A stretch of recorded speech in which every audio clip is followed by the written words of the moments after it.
2015 оны 1-р сарын 5-ны өдөр талигаач гэмт халдлагад өртснөөр хэргийн анхны мөрдлөг эхэлсэн. Сүхбаатар дүүргийн нутаг дэвсгэр 5 дугаар сургуулийн орчимд ажиллаа тараад явж байх үед нь түүнийг хар машинтай хүмүүс хүчээр машиндаа суулгаж сүрдүүлсэн. Гэсэн ч талигаач цагдаагийн байгууллагт өөрийн биеэр мэдэгдээгүй. Эрүүс хамгаалах сангийн тэргүүн баяр жаргалаас чөлөө хүсэхдээ намайг хар машинтай хүмүүс сүрдүүлж дарамтлаа гэсэн утга ухааны мессежийг мэйлээр илгээснээр сангийн тэргүүн баяр жаргал цагдаагийн байгууллагад хандсан байна. Сүхбаатар дүүргийн цагдаагийн хилцс хэргийг шалгасан ч лав сөмрөлд учирсан хохирол байхгүй. Бид ил шарах сорвгүй галдагдсан зүйл байхгүй учраас эрүүгийн хэрэг үүсгэхээс татгалзжээ. Бүхэл бүтэн хүнийг цонхоо хар даавар халгалсан машинд хүчээр суулгаад байхад цагдаагийн байгууллага одоо хүртэл хар машиныг олоогүй. Хин тэр машиныг унж явсан хэсэг нь одоогоор тодорхойгүй байгаа нь анхаарал татах асуудал юм а. Энэ асуудлыг Сүхбаатар дүүргийн прокурорын газрын хяналтанд бол материалыг шалгаж 2 сарын 26-ны өдөр эрүүгийн хэрэг үүсгэхээс татгалзах санал прокурор гаргасан байт юм а. За энэ дээр ямар гол үндэслэл нь юу вэ гэхээр алдагдсан зүйл алга байна, учирсан гэмтэл алга байна. Гэх мэтлэн энэ асуудлыг нотлох тогтоодог байна гэсэн үндслээр эрүүгийн хэрэгөөс татгалзсан шийдвэр гарсан.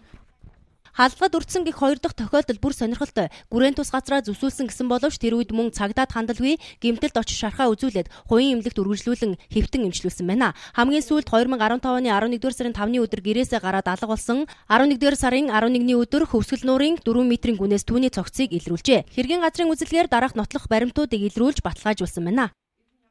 Автомашины үйлчлэгээр за одоо яригдж байгаа гар утсыг мөрдөн байцаагч дутуу үзээгүй гэдэг асуудал яригддаг. За хэргийн газрын Хөвсгөл аймгийн мөрдөн байцаагчийн бичсэн хэргийн газрын үзэл хэрэглэлээр талигаачийн автомашинаас 2 ширхэг гар утас хурааж авсан. 0.5 грамын хэмжээтэй сархад арх, талшил сархад арх, за ундаа, за гэх мэтлэн зүйлүүдийг бас илэрсэн, бичигдсэн байна. Талигаач лав сөмрөл Хөвсгөл аймаргүй явахдаа замын камерт 5-6 удаа өртсөн, 3-4 удаа буусан бичлэг үлдсэн байна. Харин Хөвсгөл аймгийн мөрөн сум руу нэвтрэхдээ камертаа замаар ороогүй өөр гарцаар нэвтэрсэн болох нь тогтоогдсон. Ажлын хэсгээс түүний өхөл эрүүс хамгаалах ажилтанд холбоотой эсэх асуудлаар нарийн мөрлөг явуулж байгаа. Өмнөх халдлагын хэрэгүүдийг мөн сэргээн шалгаж эхэлсэн гэлээ.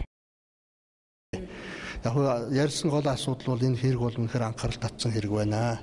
Тийм учраас энэ хэргийн холбогдлыг одоо улам нарийн сайн шалгаж үнэн мөнийн олд тогтоохын тулд одоо ажлын хэсэг өрөлтгөөний одоо өргөжүүлж тийм ээ яавал одоо зөв оновчтой болох үйл талаас ингээд холбогдох одоо албад тутагаа ярьж шийдвэрлэе гэдгээ хэллээ.